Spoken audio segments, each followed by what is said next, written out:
بيتو يكيك لو قلنا هانيك لما سلي عشقا كو أبيتو من خبب امرأة غيري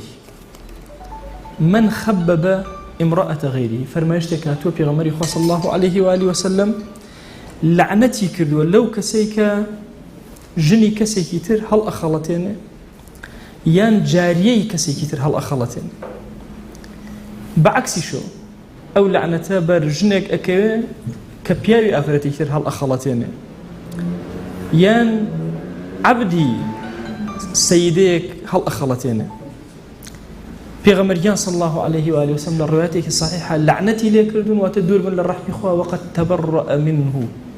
تبرؤي لي كردون فرمتي أنا لأمتي مني أفرمي قناهي عشق جاري وهي زور قورة الأبي بو ما في أمير دش يتسر والله كسيك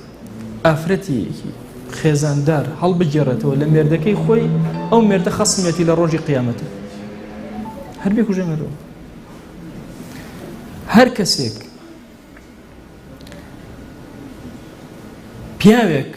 لە ئافرەتێ بکات لە خێزانەکەی خۆی ماڵەکەی تێک بدا قەسەمەن بالله ئەو ئافرەتە لە ڕۆژی قیامەتە خەسمی ئەو ئافرەتی تر جاریەک لەگەڵ سەیدەکەیە بە هەمان شێواز خۆ ئەگەر بێت و أم عشق لقال كسك بك خزماتي لقال تاهي جناها كي زياتر أبي أفرمي خو أجر لقال دراوسيت هذا جناها كي زور جورتر سبحان الله تراكمي جناها كان بسريك جاري واهي لما سلي عشقة جناها كأجر وردي كي توك ابن القيم أفرمي أو ندق جور أبي شارك أكيوت سرشانيتو جناهي شارك أكيوت سرشانيتو بوي هري شكل إما لم بابته